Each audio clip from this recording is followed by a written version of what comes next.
Shalom. Saya percaya saudara, Tuhan bersuka cita melihat ada anak-anak muda yang mau sungguh-sungguh bangkit untuk mencari dan menggenapi kehendak Tuhan. Karena tidak banyak hari-hari ini anak muda yang mau mencari Tuhan. Tapi kalau kalian dipilih sore hari ini ada di sini, itu artinya engkau berharga dan engkau menjadi target Tuhan. Amin. Tepuk tangan buat Tuhan, saudara. Iya, saya pengen hari-hari ini kita harus tahu apa yang kita kejar di dunia ini. Cuma satu yang harus kita kejar dan kita fokus, yaitu untuk mencapai rencana dan kehendak Tuhan dalam hidup kita. Udah nggak ada yang lain, ya. Karena hanya ketika kita mencapai kehendak Tuhan, maka kita akan mencapai goalnya Tuhan dalam hidup kita. Apa itu mencapai kehendak Tuhan dalam hidup kita? Ya, Tuhan punya rencana buat masa depanmu. Tuhan punya rencana buat jodohmu, amin. Ya, kalau jodoh kok amin semua ya. Tuhan punya rencana atas bisnis pekerjaanmu di kemudian hari, ya. Dan Tuhan mau kita itu tepat pada sasaran rencananya Tuhan. Itu goal kita hari-hari ini. Saya berdoa supaya nggak ada yang miss, nggak ada yang salah, tetapi kita mau mencapai seperti anak panah yang dipanahkan tepat mencapai titik di tengah. Seperti itu hari ini kita harus mengejar kehendak Tuhan.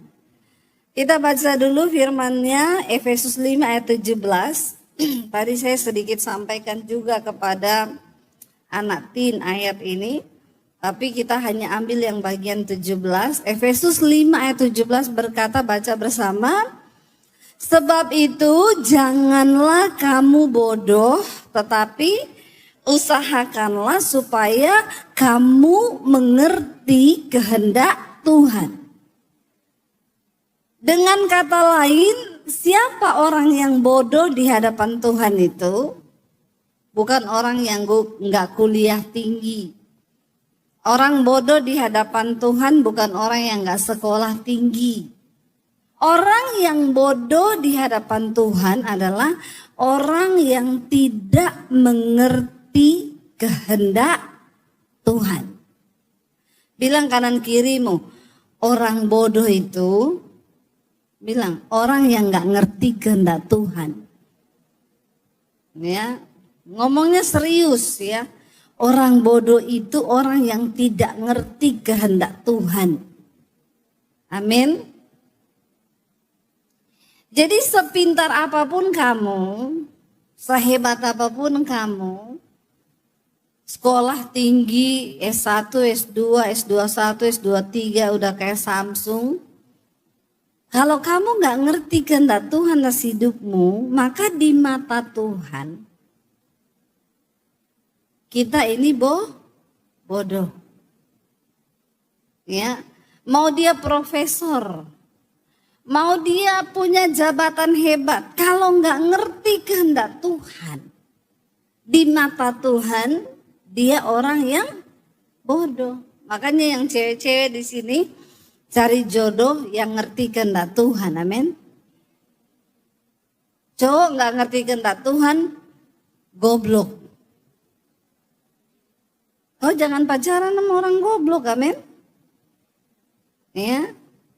Demikian juga yang laki-laki. Cari calon istri yang ngerti kehendak Tuhan. Ya, jangan sama istri yang goblok, nggak ngerti kehendak Tuhan. Akhirnya hidupmu akan saling menghancurkan. Ayo ngerti kehendak Tuhan. Iblis akan akan berusaha menghancurkan hidupmu.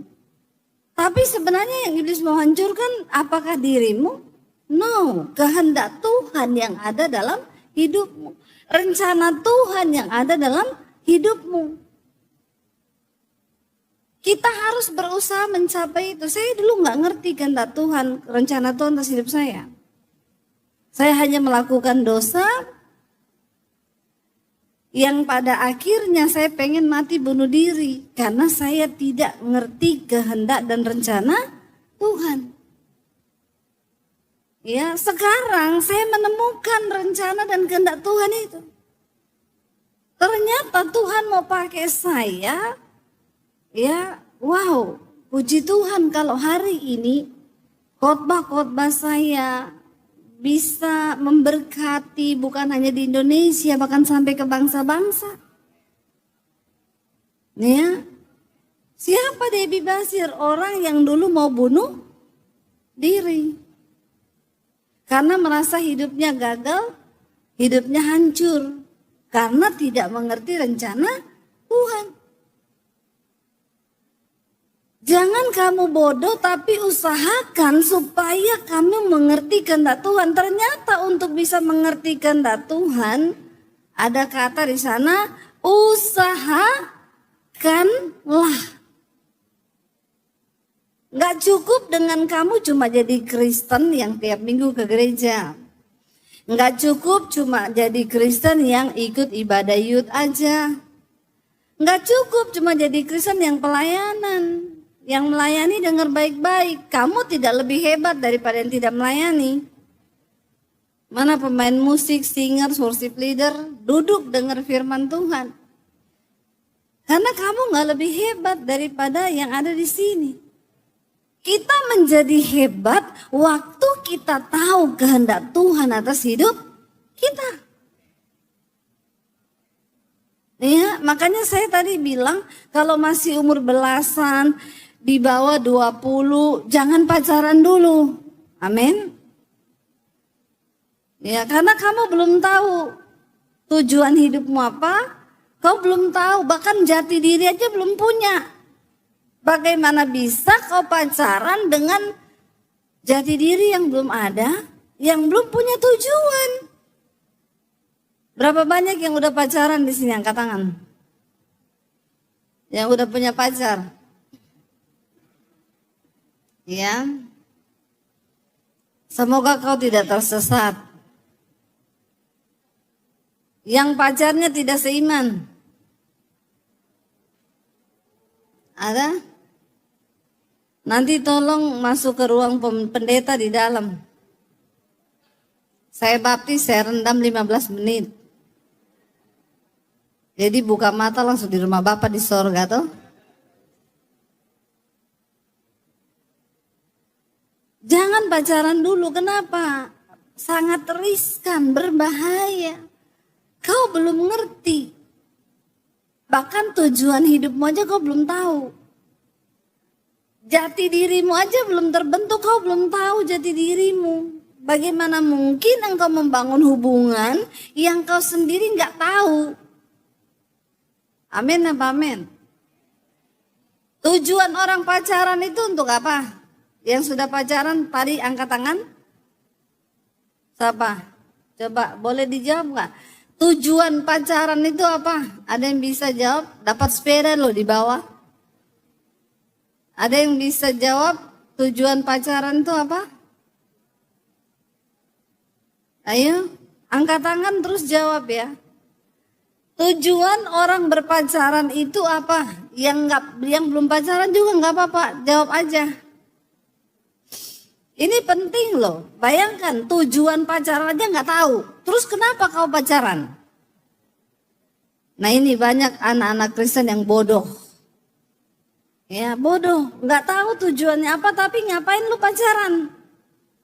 Buang waktu, buang pulsa, buang pikiran, buang energi.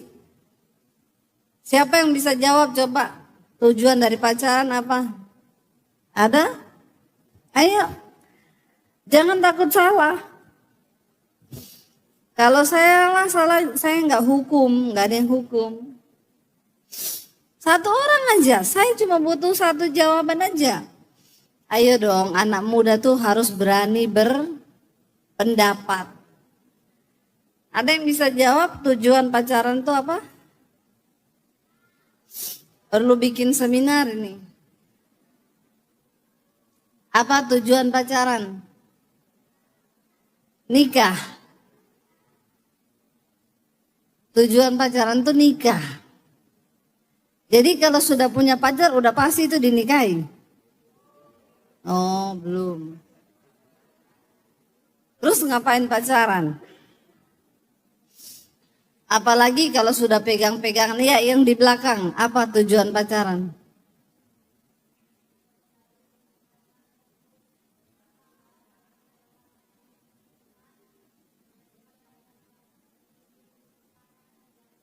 Panjang kayaknya kamu maju deh ke depan sini.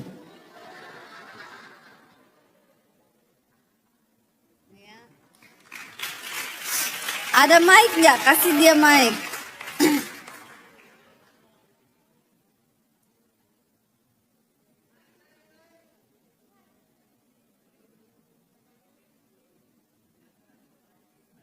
Ya, apa tujuan pacaran? Menjalin hubungan dalam Tuhan dan mencari pasangan yang seiman. Dan pacaran itu bukan hanya mengisi hati yang kosong dengan kesenangan percintaan manusiawi, tetapi kayak menjalani hubungan yang benar, yang kudus dari Tuhan gitu. Tujuannya saling mengenal terus menjalin hubungan dalam Tuhan dengan sah gitu.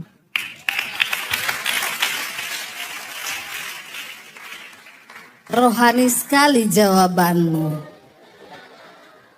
Pret. Ya, jadi untuk menjalin hubungan di dalam Tuhan. Ya kalau kau dapat pacar yang dalam Tuhan. Kalau yang bukan, ya. Terus siapa yang bisa jamin nanti kalau jatuh, ya? Orang kalau udah pacaran tuh hati-hati yang sudah pacaran. Ya, awalnya cuma pegang-pegangan. Tapi manusia itu punya listrik. Jadi bisa korslet. Nanti kalau jatuh, tujuan setan menjatuhkan engkau dalam kenajisan percabulan, hidupmu hancur. Karena Alkitab berkata, iblis itu datang untuk mencuri, membunuh, dan membinasakan. Berapa banyak orang yang akhirnya pacaran berakhir pada bunuh diri, stres, lari ke narkoba. Kalau engkau belum menemukan jati dirimu dalam Tuhan, sebaiknya jangan pacaran dulu. Ketika saya mengenal Tuhan Yesus, Tuhan ubah paradigma saya menjadi manusia baru mata saya terbuka. Dan saya mulai berdoa begini, Tuhan, kasih saya jodoh. Tujuan saya menikah adalah untuk menggenapi rencana Tuhan atas hidup saya. Jadi kalau ada cowok yang mendekati saya yang akan menggagalkan rencana Tuhan atas hidup saya, tolong Tuhan usir dia jauh-jauh.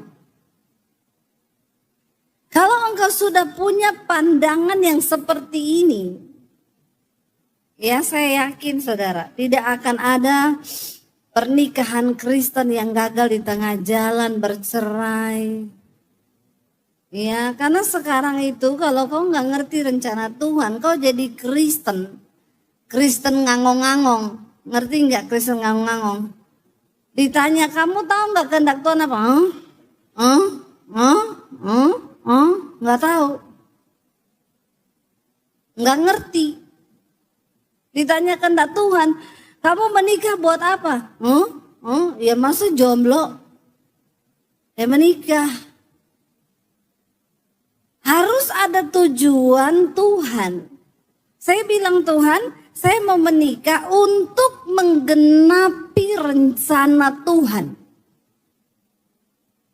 Kalau laki-laki itu mau menggagalkan rencana Tuhan atas hidup saya, maka Tuhan usir dia jauh-jauh dari saya.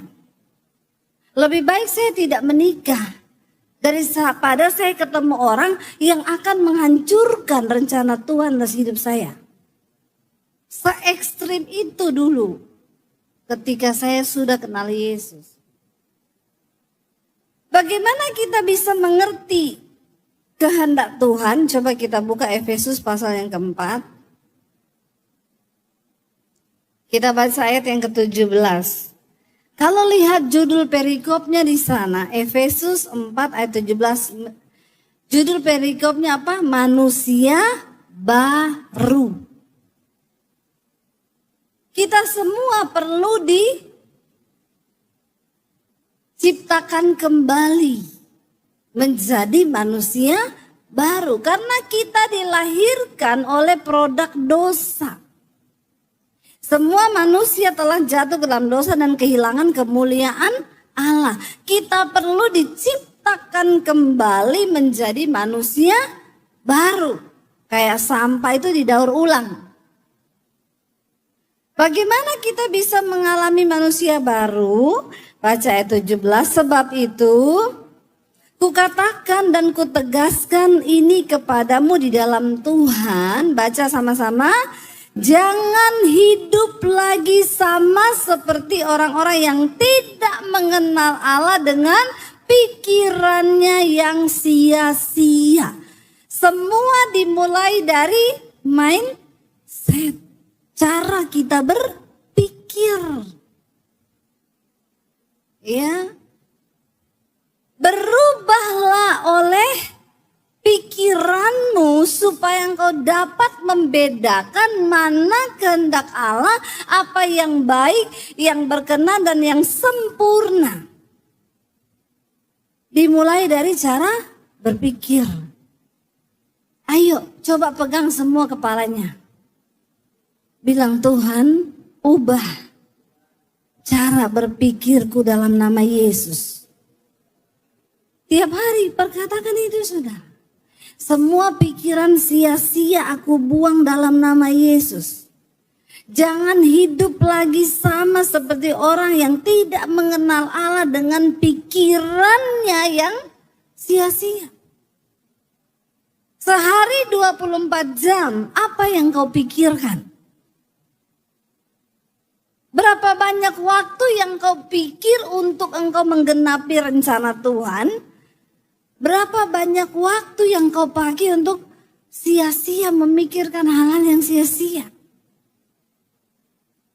Tadi sore saya sampaikan, saudara. Ada seorang yang bertanya, ya, kepada AI, dia bilang, kalau kamu jadi iblis, bagaimana kamu bisa menipu orang Kristen, terutama anak-anak muda? Lalu di AI-nya menjawab, kalau saya jadi iblis, saya akan berikan kepada mereka bukan hal-hal yang menakutkan, tapi hal-hal yang menyenangkan. Karena anak muda itu suka hal-hal yang menyenangkan. Saya akan kasih mereka semua yang mereka inginkan. Terutama saya kasih mereka handphone. Dan saya akan beri mereka tiap hari kalau bisa dopamin dalam diri mereka itu keluar. Dopamin itu sejenis hormon yang seperti morfin, endorfin, yang terus keluar sehingga kau merasa hidupmu nyaman, aman. Dan hari ini ya, para ahli menyimpulkan setiap hari dopamin itu keluar paling banyak saat kau ngapa? Scroll. Berjam-jam Seperti orang ketagihan kita dibuatnya. Kenapa? Setiap kali kau scroll itu dopamin keluar. Yang kedua, game online. Ya. Yang ketiga, kau nonton film porno. Setan bilang, saya nggak kasih mereka hal-hal yang menakutkan, hal-hal yang, tapi saya kasih hal-hal yang menyenangkan. Sehingga mereka masuk dalam rasa aman yang palsu. Dan aku akan menjerat mereka sehingga daya pikirnya lumpuh. Berapa banyak sekarang anak muda yang bilang AI itu, ChatGPT itu penolongku. Kau tidak lagi bertanya sama Tuhan. Kau enggak lagi bertanya kepada firman Tuhan. Perlahan mulai tergantikan. Sudah orang enggak baca Alkitab. Semua apa-apa tanya sama ChatGPT, AI sekarang bisa. Bahkan tanpa kita sadari hidup kita sekarang dipimpin oleh algoritma kan. Pernah enggak kamu berpikir gini, saya baru berpikir loh tiba-tiba muncul. Pernah enggak? Pernah ya? Kita baru berpikir nih. Saya nih baru berpikir ketika sakit di sebelah kiri saya pikir gini, apa saya ini kena batu empedu ya? Tiba-tiba besoknya muncul. Obat batu empedu tiap hari muncul. Saya bilang setan bener ya ini ya? Sering loh begitu, baru mikir apa nih? Baru mikir ini tiba-tiba muncul. Itu sering banget loh dan saudara pikir itu biasa. Jangan terlalu bergantung. Hari ini kau harus sadari. Firman Tuhan bilang semua dimulai dari cara berpikir. Pikirkanlah semua yang baik, yang adil, yang manis. Pikirkanlah firman Tuhan. Taruh banyak firman di otakmu. Karena firman itu yang akan memimpin hidupmu. Jangan kita hidup lagi sama seperti orang-orang yang tidak mengenal Allah dengan pikirannya yang sia-sia. Apa yang kau pikirkan hari-hari ini? Setiap hari saya memikirkan Tuhan, apa yang bisa aku lakukan untuk aku menyenangkan Engkau Tuhan. Apa yang bisa saya lakukan supaya satu saat ketika Tuhan datang, saya tidak kedapatan, tidak melakukan apa-apa untuk Tuhan. Satu kerinduan saya, Tuhan, aku pengen ketika Tuhan datang, Engkau berkata bahwa Engkau berkenan kepadaku. Itu yang setiap hari saya pikirkan, saudara.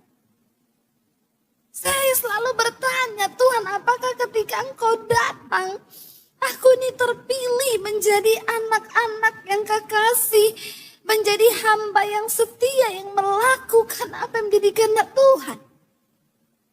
Setiap malam saya bertanya.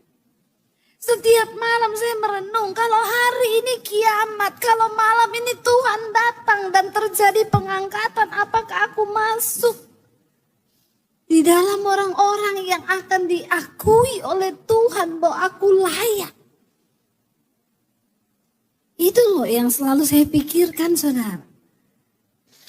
Saya kadang bingung melihat orang yang hidup tanpa pernah mau tahu isi hati Tuhan. Tanpa pernah mau tahu apa kehendak Tuhan. Jangan terlalu berani hidup tanpa engkau memikirkan apa yang menjadi kehendak Tuhan dalam hidupmu, dalam masa mudamu.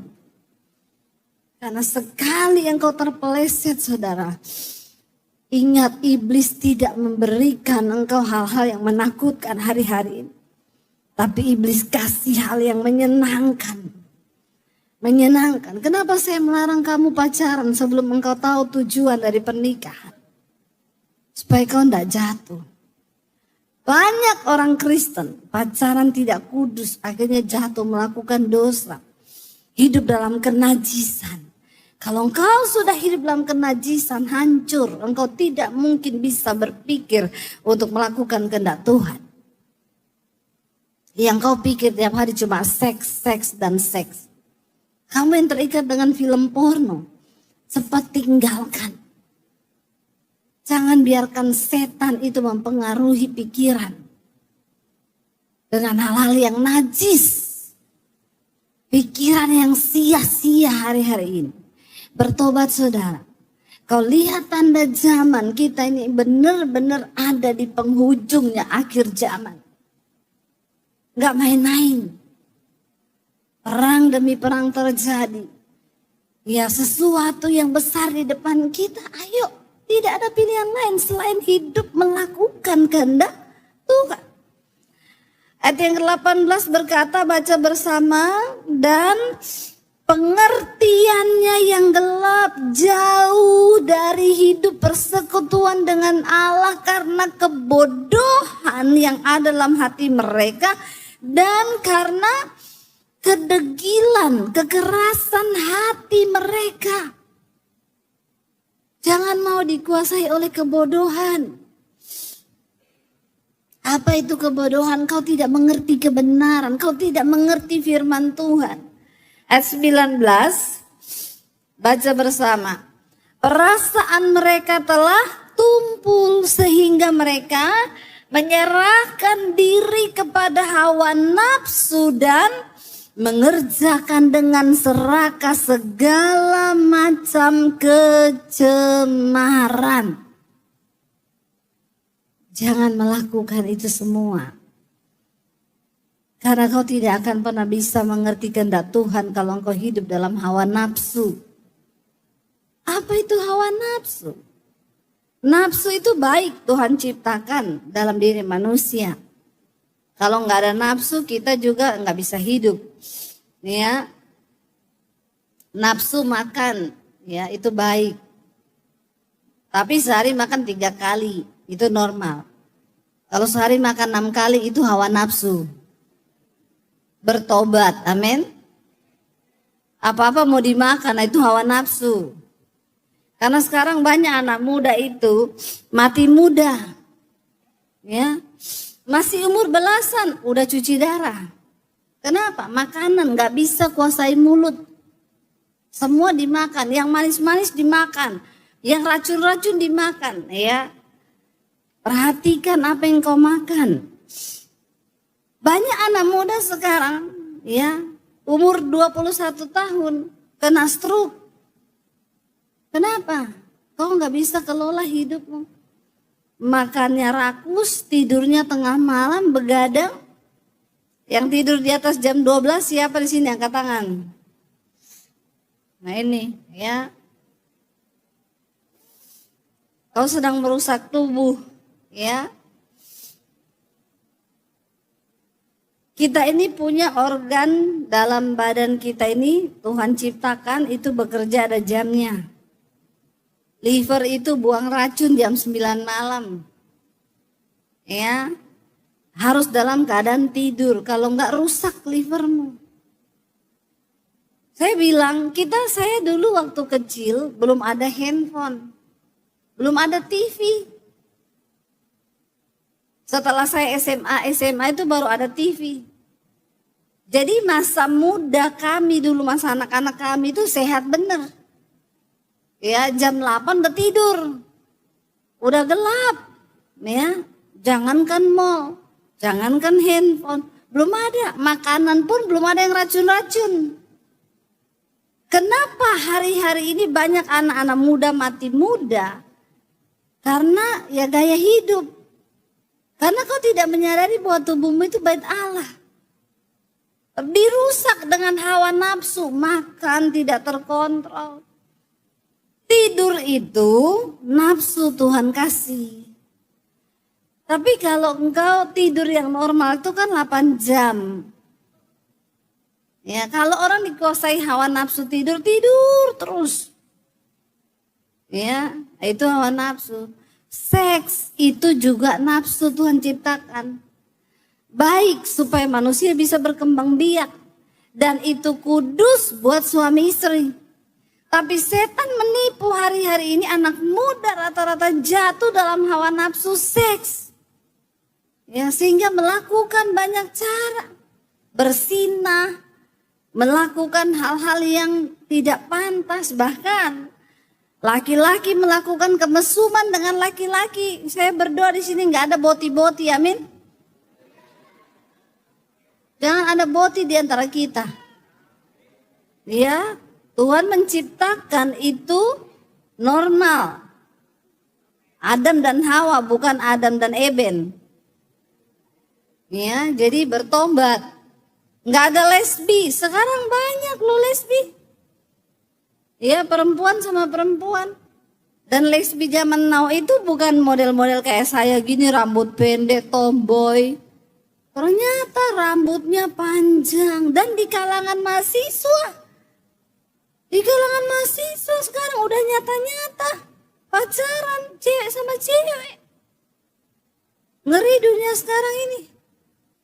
Belum yang merokok. Saya sama suami kita makan di satu restoran. Selesai makan anak-anak muda yang remaja itu keluar. Saya pikir mau ngapain. Semua begini.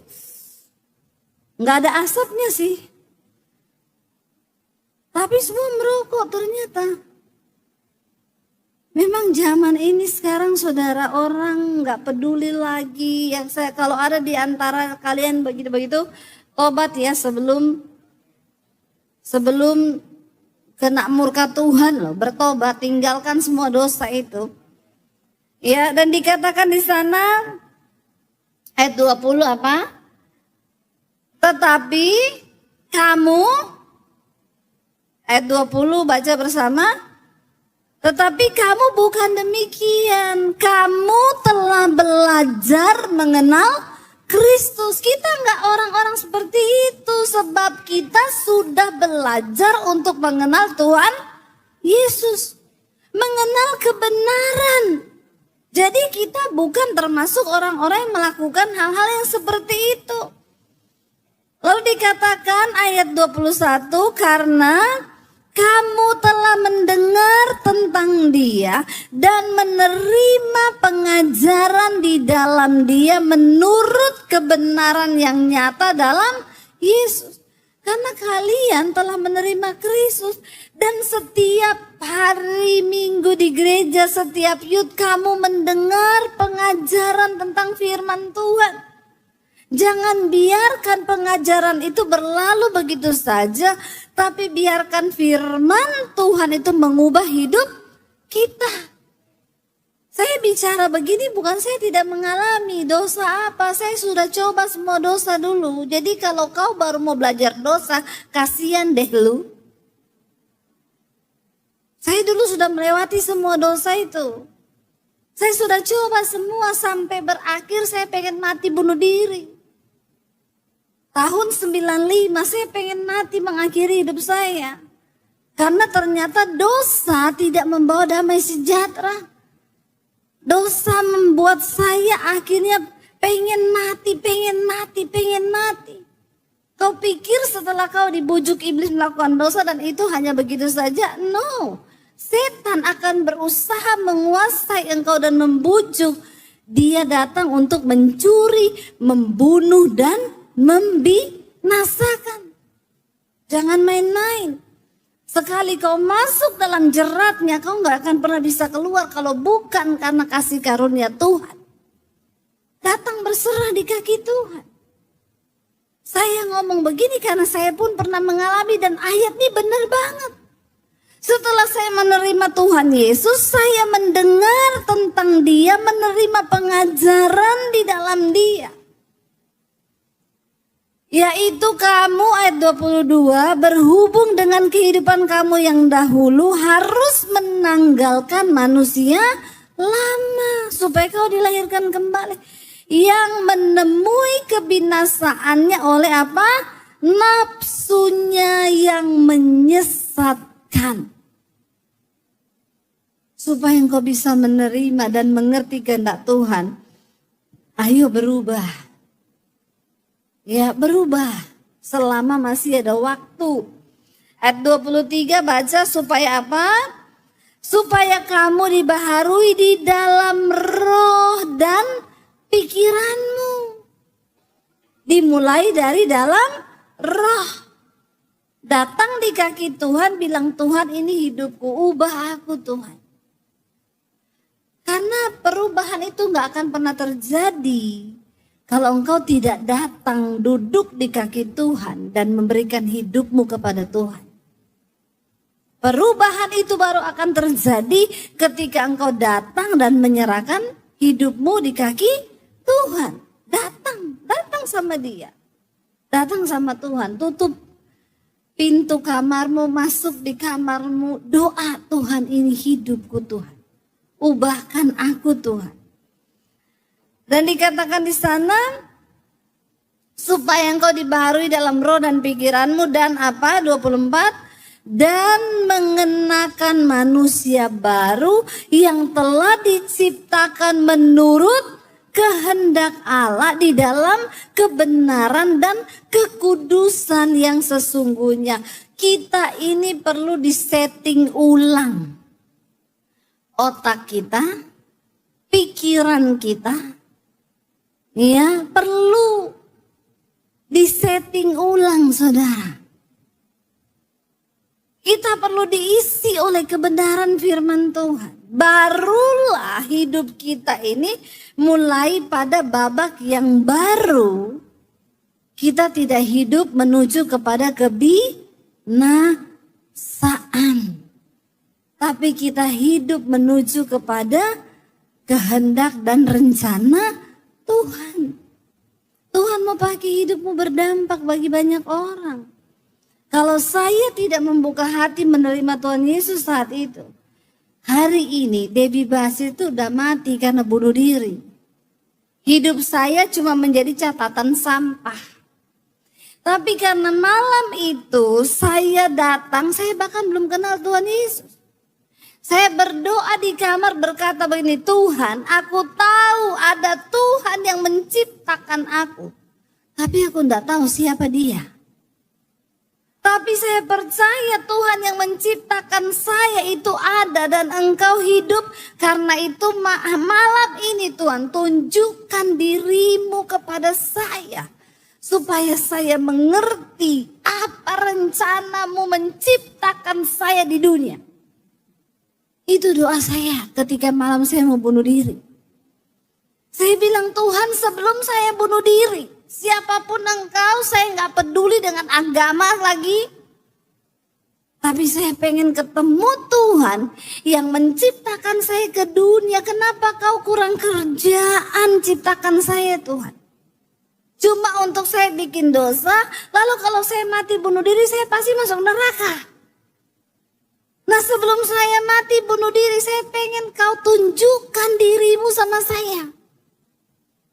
Iman yang hanya sekecil sebiji sesawi itu ternyata diperhitungkan Tuhan. Malam itu Tuhan datangi saya dan saya berjumpa secara pribadi dengan Tuhan Yesus. Dan itu titik balik hidup saya. Hari ini saya mau bilang, siapa Debbie Basir sekarang? Karena anugerah Tuhan, saya bisa menjadi berkat bagi banyak orang. Ternyata rencana Tuhan begitu dahsyat. Coba kalau saya sudah mati hari itu. Cuma terbersit di dalam otak dan pikiran saya. Cuma satu kata, aku pengen kenal penciptaku. Itu tok, selesai. Nggak ada yang lain. Saya bukan anak pendeta yang pintar berdoa. Bahkan saya tidak kenal Tuhan Yesus. Saya bukan dari orang agama Kristen. Saya cuma datang dan bilang, Tuhan, kalau saya saudara yang bukan dari Kristen bisa mengalami Tuhan dan rencananya. Apalagi kalian yang memang sudah dipilih sejak di dalam kandungan ibu. Engkau sudah menerima kasih karunia Tuhan itu. Jangan sia-siakan hidup. Kita nggak punya banyak pilihan. Dunia sedang berubah begitu cepat. Mengharapkan masa depan apa kita? dengan kepintaran kita, enggak ada. Kau belum cari kerja, hari ini yang dipecat sudah ratusan ribu bahkan jutaan orang. Zaman dulu orang cari kerja, satu orang dia bisa melamar ke 5 perusahaan. Hari ini 5 orang cari satu lowongan. Sulit. Dunia berubah, gak ada yang bisa mengendalikan. Kau terima atau tidak, kau siap atau tidak, dunia ini sedang berubah. Kau masih sekolah, belum kerja. Yang dipecat sudah jutaan orang. Rasanya tidak ada harapan. Tapi Tuhan bisa memberikan kepadamu harapan yang baru. Sehingga hidupmu bisa berdampak dan menjadi berkat bagi banyak orang. Amin. Saya sedang menceritakan apa yang Tuhan buat dengan hidup saya. Saya sedang menceritakan apa yang Tuhan Yesus kerjakan dengan hidup saya, saudara. Dan ini bukan dongeng, itu benar-benar terjadi. Bagaimana Tuhan pakai hidup saya hari ini. Saya ketemu banyak orang yang berkata, Bu, terima kasih lewat khotbah Ibu kami gak jadi bercerai. Banyak yang berkata, Bu, terima kasih lewat khotbah Ibu, saya dulu homo, sekarang saya bertobat. Dan itu merupakan satu kebanggaan di hadapan Tuhan kelak. Itu bisa terjadi ketika apa? Ketika engkau datang menyerahkan hidupmu di kaki Tuhan dan berkata, ini aku Tuhan, ini aku. Pakai hidupku Tuhan. Aku pengen ketemu Engkau, pengen ketemu rencanamu yang besar atas hidup. Mari hari-hari ini kita pakai hidup kita untuk melakukan kehendak Tuhan. Gak ada yang lain, gak usah bicara muluk-muluk. Kau mau kejar sekolah sampai di mana? Hikmat dunia adalah kebodohan di hadapan Tuhan.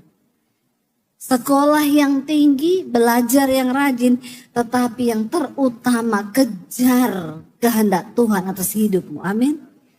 Berubah dari cara pikir yang sia-sia. Serahkan hidup yang kudus kepada Tuhan.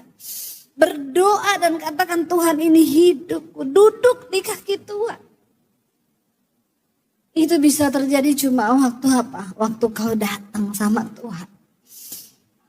Engkau berlutut di bawah kaki Tuhan dan Tuhan bilang, carilah aku selama aku berkenan untuk ditemui. Berserulah padaku selama aku dekat. Sebab barang siapa yang mengetok, baginya pintu akan dibukakan. Siapa yang mencari, dia akan mendapat. Tapi kau gak akan ketemu selama kau tidak mencari. Gak usah minta didoakan pendeta. Datang sendiri kepada Tuhan. Alami Tuhan sendiri. Kita bangkit berdiri bersama.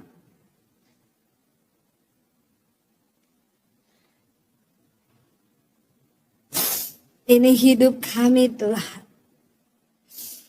Kami mau selalu terhubung dengan Tuhan.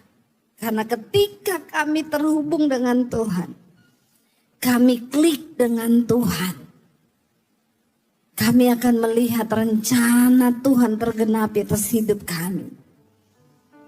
Engkau yang memampukan kami Tuhan, untuk bisa selalu terhubung dengan Tuhan. Terima kasih Tuhan Yesus.